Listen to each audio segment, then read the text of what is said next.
about a lot of people on this team.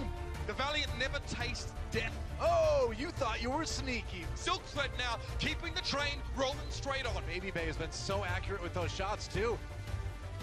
But soon, we watch them stay alive. Oh, taken out by Danta though. Go, go, go, go, go.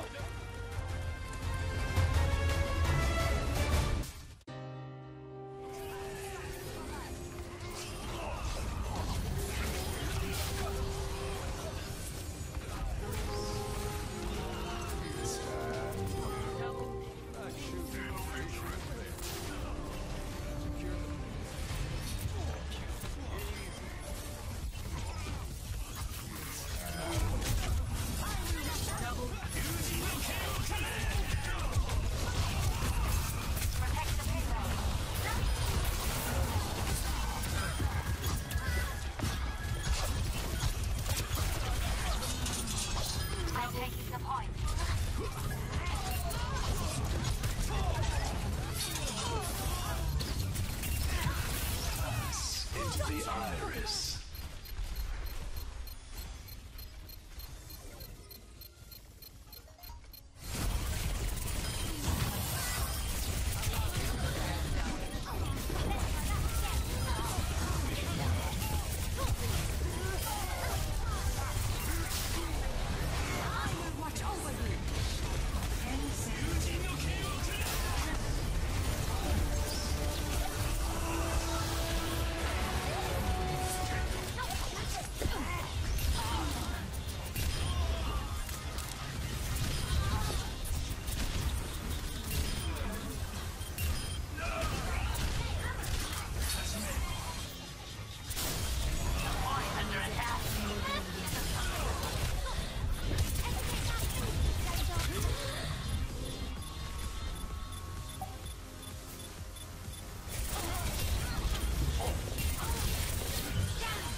Valiant will defeat San Francisco Shock in a 4-0. Here we go. The Los Angeles Gladiators. Shanghai Dragons walking in like a boss. The Los Angeles Gladiators have got a full head of steam heading forward. Oh, Dia starting to go crazy here. Shaz is insane, by the way. Oh, but the kill's coming back around for the Shanghai Dragons. And it's time for Shore4 to let it rip. Dia putting Shanghai on his back right now. No one can hide from light. My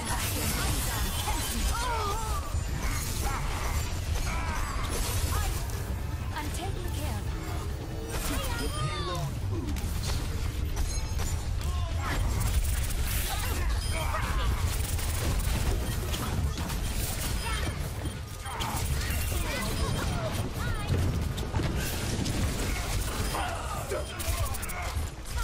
Nemi.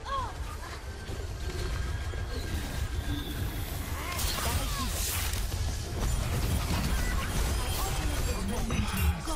I'll be watching over. It's not strategy.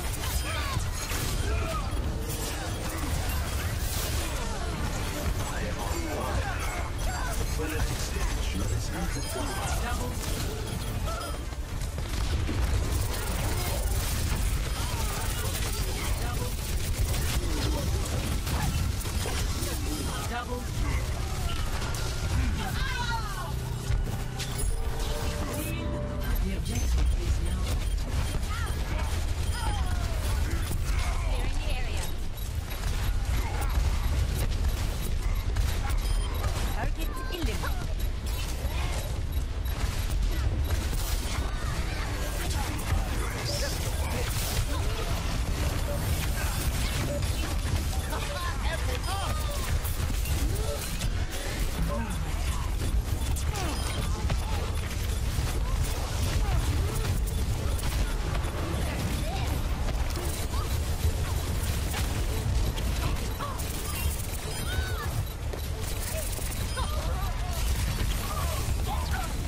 Dragons. That's the series. A big bit of 4 Overwatch for you as the Gladiators look real good doing it. Time to break out the fancy cookware. This one's gonna get hot. Dalesfield coming in on the attack now. XQC jumping in. Seoul Dynasty. Jaehong and Miro's gonna do it all over again. My God, what a game! The anticipation, I can taste it.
Last map will end in a draw, which means that Seoul Dynasty, as we said earlier, has taken this series with a 2-1 victory, but man, that was close. I mean,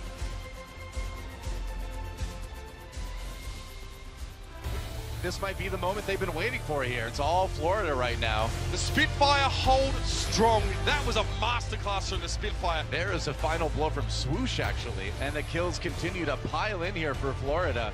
That's gonna hurt in the morning, though. Rascal, you cheeky little man. Nice shot again from Tavik.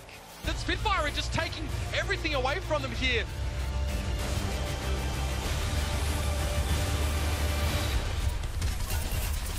I've got you in my sights.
again, London will take it.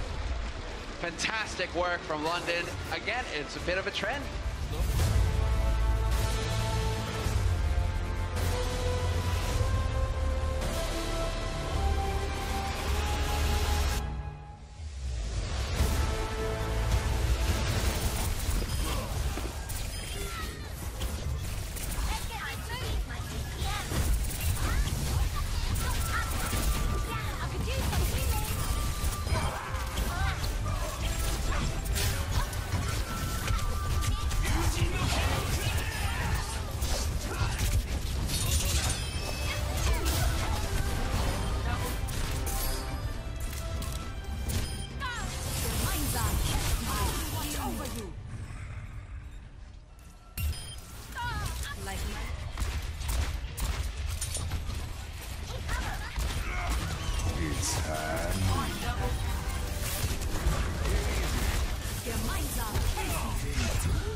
For Philadelphia, we're not here during the preseason, their first match in the regular season, first match on the main stage. They prove a lot of people wrong. They get a big win here against Houston. You wanted a blockbuster match? One chance, that's all they've got. NYXL put the foot down. Boston Uprising just muscling their way. Now Alpine's starting to feel it. He's starting to flex on these nerds right now. Boston storming back in again. Impressively done. And NYXL coming out on top in a lot of these engagements. Boston resoundingly winning that fight. Oh man, that's so spicy. And they bring it home in style.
It's time. Someone call the Undertaker.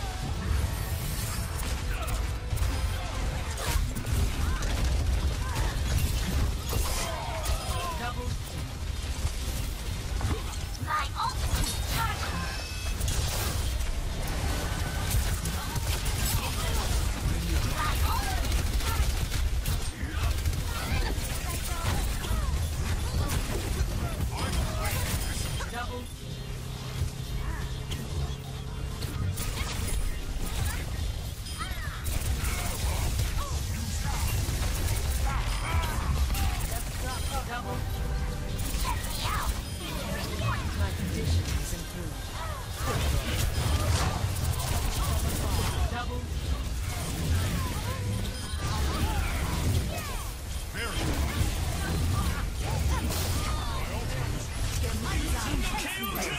We need to defend the objective.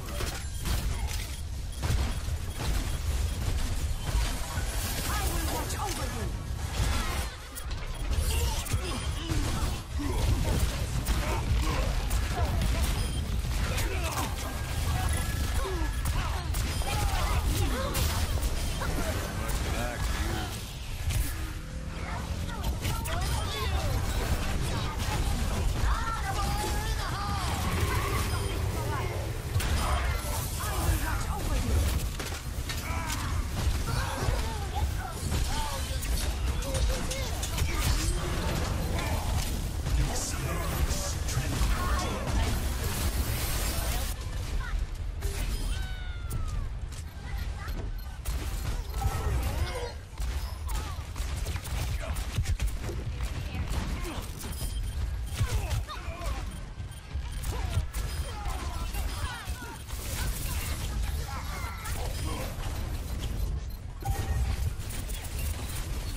Performance, but I think that everybody else, you know, they really did show that New York, they are a team to reckon with.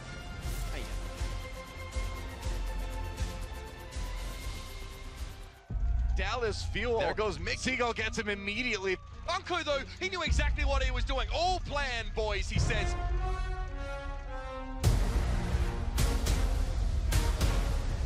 XQC jumping in, doing damage. Mickey coming in for the kill. That was just really well done by Dallas Fuel. And the Valiant are back on the move again. Saw the Junkertown map was in the rotation. What were you expecting coming in? So we've seen what Dallas Fuel like to run. It's a similar composition to what you see on your screen at the moment, but we've seen Harry Hook a lot of the time on the Bastion when the team is pushing. And so the question marks came for the Los Angeles Valiant. How were they going to deal with it? What kind of compositions were they running? And both teams were playing very similar styles and succeeded phenomenally on attack. Yeah, all around, I gotta say, a few individual players who I really wanted to point out. To be honest, Envy on the Roadhog as well was matching Taimu. Taimu looked like he was the star to show on Junkertown on this first map, but they had very completions. And then we saw Dallas Fuel adapt. They thought that they could hold really close with this quad tank setup that we saw a lot in map 2 as well. But as soon as they gave the Valiant space and they could spread out, as you see here, this strategy failed. So then they move on to dive. This is something we've never seen before in a tournament from Dallas Fuel. Taimu on the Winston and Seagull playing Genji, but by this point they had too many ultimates up on the Valiant and they were able to crush this and keep the snowball rolling. And it was keeps up with this. They come back, finish it with 6:33 on the clock. They keep trading blows back and forth, and not only was it a battle of the mechanics in the game Sideshow, but once again, it came down to a lot of composition battles. It definitely did. The Valiant played more what you would think of as their traditional style, aggressive play. Silk Thread playing a lot of the Genji, they're playing dive, they're right up in their face. Dallas Fuel on the other side of it played a huge amount of this quad tank setup, just rolling through so much health pools, very difficult to stop. And Los Angeles Valiant had to really focus on picking off their support players, make sure they get onto Harry Hook and Custer with those Dragon Blades coming out from Silk Thread. Otherwise, this quad tank setup is almost unstoppable. And again, we saw so many completions, such a high-scoring game. Yeah, I particularly want to highlight the ultimate economy throughout that entire second map for LA Valiant. It was looking so good, but Dallas Fuel just had, once again, the edge over them numerous amounts of times. Now for the Valiant as we go into Game 3 on Ilios, and when we were looking at the Dallas Fuel, they switched up their lineup to something that we kind of expected to see after watching the VODs against Seoul.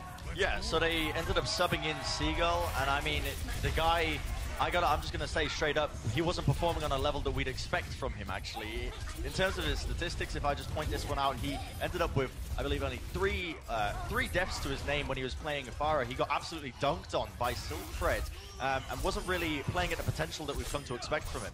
Well, here's the thing. If you sub him in on Ilios, which makes sense from a theory point of view, because the heroes that he plays, the Pharah, the Genji, they're better on Ilios. But the problem with this roster is that means you take Taimu out of it, and when you're on Ruins, the map that you're currently looking at, that means that Effect has to play the Widowmaker. What was going wrong and right here for the Dallas Fuel? Because you look at the scoreboard, it's 0-3, but these games were so close. They were indeed. They were completely across the board. I was actually expecting it to go to a game 5 because these two teams are very closely matched on paper, which people don't actually quite realize. I think it's very impressive as well that Valiant, under the pressure, like you were saying earlier, Sideshow, have been able to perform on this upper level. And it really begs the question now, what's going to happen now when Valiant look to the future when they're playing against these top Korean teams in the Overwatch League? For sure, so much potential on this Los Angeles roster, but for me it was kind of surprising actually to see Dallas Fuel almost crumble on this final map. 3 wins and a tie will be the result of this match between them and Dallas Fuel. And obviously, Doa, even though the last couple of maps were one-sided, doesn't really do justice to how close the first 2 in this series were. There's a kill for Tvik. Good start for Florida Mayhem now. A quick double support slaughter from the side of Boston Uprising. The hooks from Maniton have been so good, and Logic's untouched so far. Well, Striker, speaking of carries, man, he's got 3 kills already right now, and Maniton just annihilates Boston, resoundingly winning that fight. Nice shot again from Tvik. Oh, and that is a quick win for Boston Uprising, and that's going to put the period on the end of this sentence. Be that Logix isn't getting the job done. There has to be people causing problems for him on the Boston Uprising. What did you see throughout this game? Who is causing the biggest issue? Yeah, so map 1 in particular, the real shining star here for Boston has to be Dreamcasper. The man's statistics across the board were really just quite phenomenal in terms of how much he was getting done. He was playing Genji primarily throughout that entire first match, and his damage statistics after the first half, he had 31% of his team's damage done, which is an absolutely ridiculous number. Normally, you see around 20% for Genji players because it's so hard to dish out that kind of damage. I mean, also, this is so impressive because Striker's on his team, and he's also doing... So, I mean, we've got a fantastic clip to follow up that point about the ult economy, but this is just a general highlight. So you can see here, there was generally kicking off, but Boston Uprising looked so much better across the board. And there's that Dreamcasper. Dreamcasper didn't have a particularly great game in this map number 2, but thankfully he's got fantastic teammates like Striker, Gamzu, Kallius to pick up the slack where he left off. And how many characters has he played now? I saw him running the Reaper for a little bit, going up against Tvik. You saw him on Genji there. We saw him on Hanzo back at Dorado. Dreamcasper really showing just how deep his hero pool is. But it just feels for me that Florida doesn't have the same cohesion as Boston. Diamonds, let's talk about your skill. What's your highest percentage? Probably about 2, I think, over the course of a round.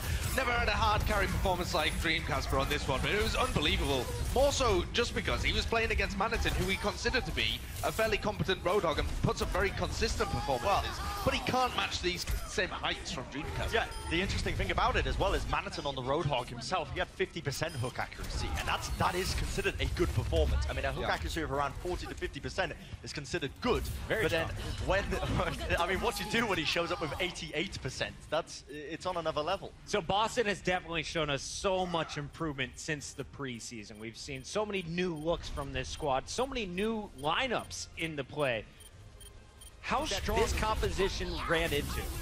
So we started off with a Farah v Farah on Eichenfeld, which was pretty interesting, and we saw Tweak have one of his best performances throughout the match, really, coming out with a standout performance on that hero.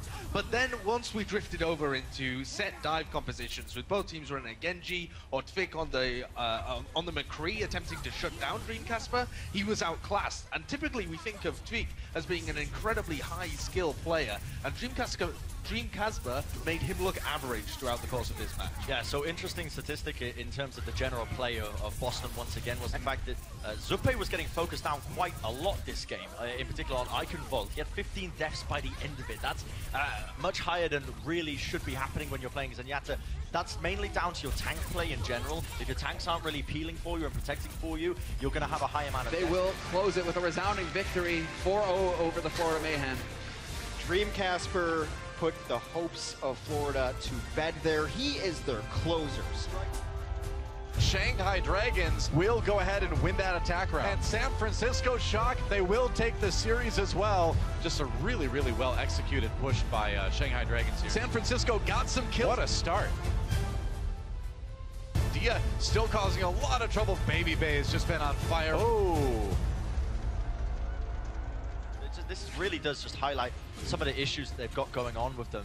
They end up, again, stacking up these support ults. You can see Altering ends up using a Valkyrie whilst the trance is going on. It does just fade, but not really using them to the full effect. And then Sleepy just absolutely goes ham. He's got that Orisa supercharger on the back, so he's damage boosted up. But look at this. This is just beautiful. If you guys haven't seen this already. You can see that he had a couple of really key self-destructs. And here comes the first one, and that instantly forces out Sleepy's Transcendence and gets the pick on the Baby Bay. Here's another one. Great little Diva tech. He's going to use his self-destruct at the top, drop it down again. That we've seen from him in previous matches, both in the preseason and in their first game against LA Gladiators. This guy needs to be a second threat alongside Dia, and by opening himself up and having such strong performances on hitscan, he's allowed Dia to go over to Junkrat, where he's also excelled. I thought Altering did a fantastic job of staying alive. That was an issue he had on Junkertown. He rezzed almost everyone who fell, and we were looking at the numbers after this incredible opportunity to seal the deal. And Monty and Do were saying, you know, they should be proud of their performance. I felt like Shanghai, they gave them a good run for their money, but Shock really showing some strong patience and overall chemistry. Absolutely. Shanghai Dragons did look improved over their previous performances, setting up some nice plays with Shushu's Diva Bombs as well. But San Francisco Shock were patient, and as Bren was saying, they had this dual threat coming from Baby Bay and Dante. We saw an improved performance, I think, from Dante throughout this series that meant that even when the Shanghai Dragons were putting a lot of pressure on Baby Bay, they still had a lot of punch to work with, and Nevix had a great performance as well. So this is a San Francisco Shock team that should be proud of their performance. Discipline with their ultimates for the Shock to make sure they were going to have that hold, especially just keeping control over their support ultimates and over that self-destruct.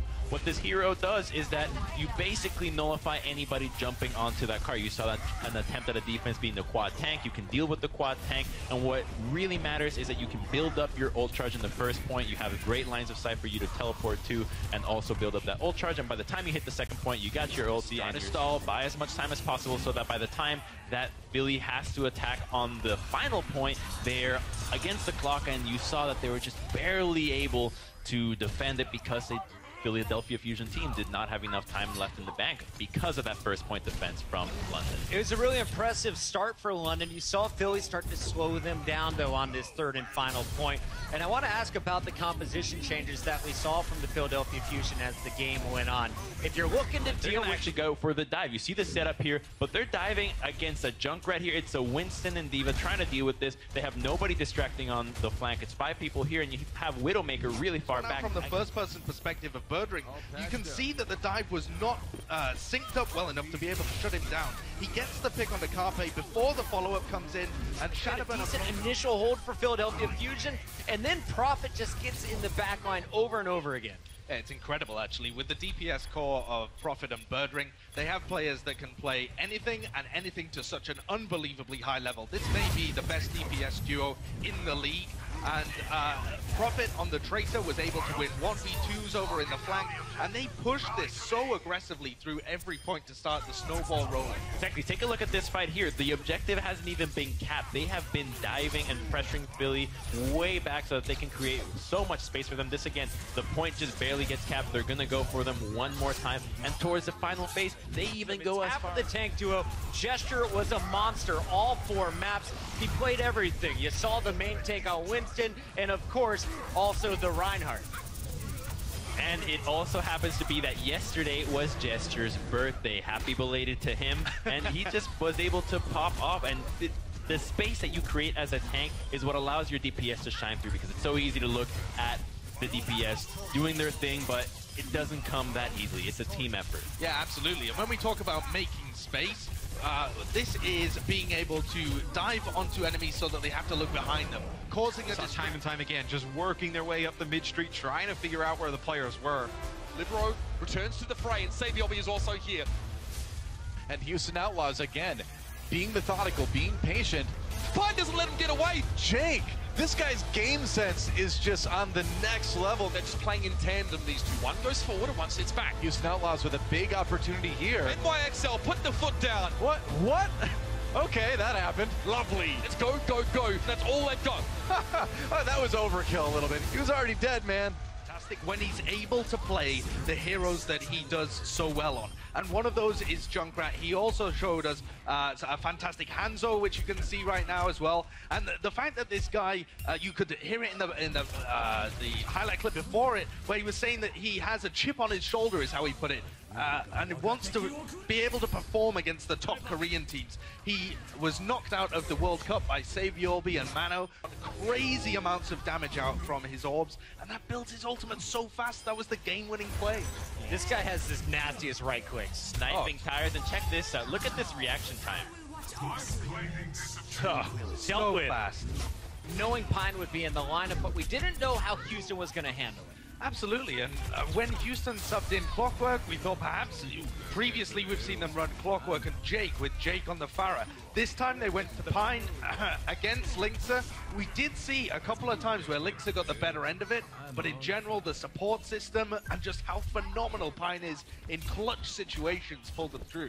Yeah, the Outlaws really tried to, let's throw everything at Pine and see what ends up happening, and it just was not enough, because individually, he was able to outplay multiple opponents by himself. I mean, this is just outrageous. Obviously, he's got Mercy helping him out, but it's 3 people going at him at the same time. This was actually a huge clutch at the end of the round as well, because it did look like Houston had the advantage in that. And it wasn't just Pine. Jonak gets the pick onto Raucus, but on this one as well, Pine's just unbelievable. It was amazing to watch the 2 snipers go back and forth. Linksa won a few of the battles, but it just seemed that Pine had that map presence. He had more support. Fantastic showing it. Honestly, the most impressive play of this whole series for me was when Pine was getting chased by both a Winston and a D.Va. He somehow managed from the get-go. Libero comes in with the Pharah, takes out Raucus, who is sitting on that Ana, and that opened everything up for the first attack. You see some of the defensive replays coming in now. Jonak on the Zenyatta. Is he the most dangerous support player in the Overwatch League right now?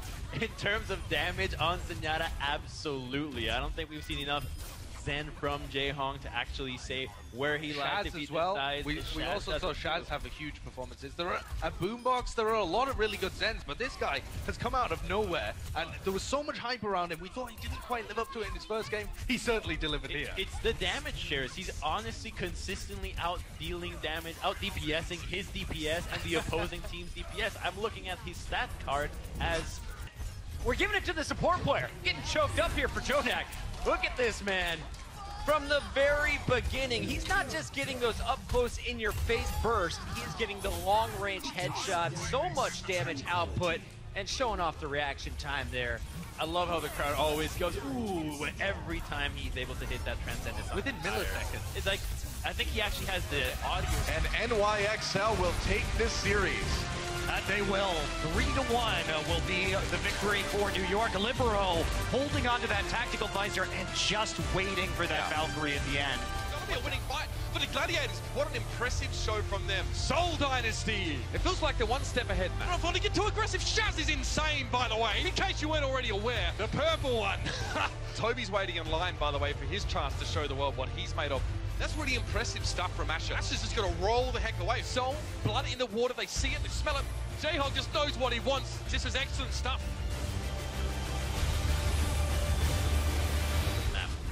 Now, as this game played out, we saw highlights from both squads, and it was really nice to see Wiki in the action. Hydration on that Genji absolutely shut down in that one. A little bit later, he was able to get revenge. And Sideshow, I have to ask about this dive comp we saw from the Gladiators.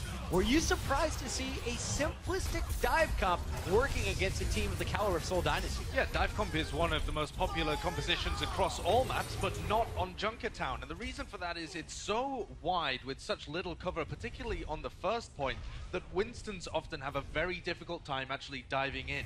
We see people running a Bastion, if opposing teams are running deeper Roadhog compositions, which we didn't see from Seoul Dynasty.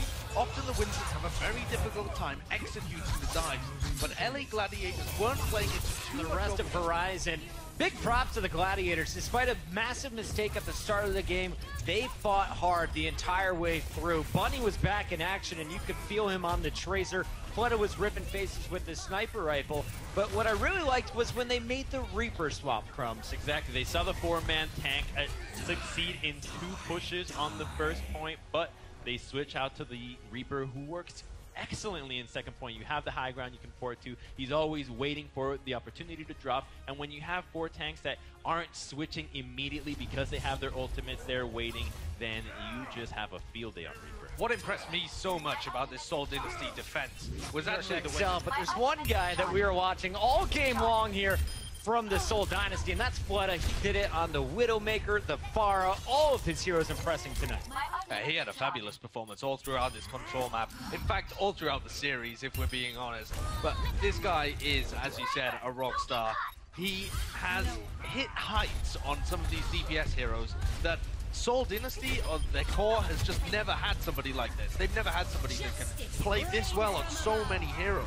I think he played 7 heroes over the course of this match, but he was rocking this Pharah towards the end of it, dunking on Surefire a couple of times, who's no slouch on that Pharah himself. He actually got to kill Surefire in the mech, but I was most impressed. We talk about Cool Matt, how quick he gets his mech back. Zumba did this 3 times, where he uses 3 clips or less to get the mech completely back. It was twice that he did it, which is... And the gatekeepers plant their feet once again. One more challenger falls by the wayside.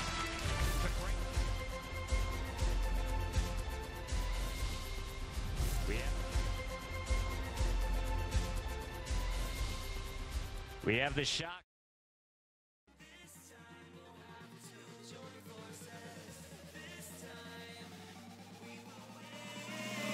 This time we'll have to join forces.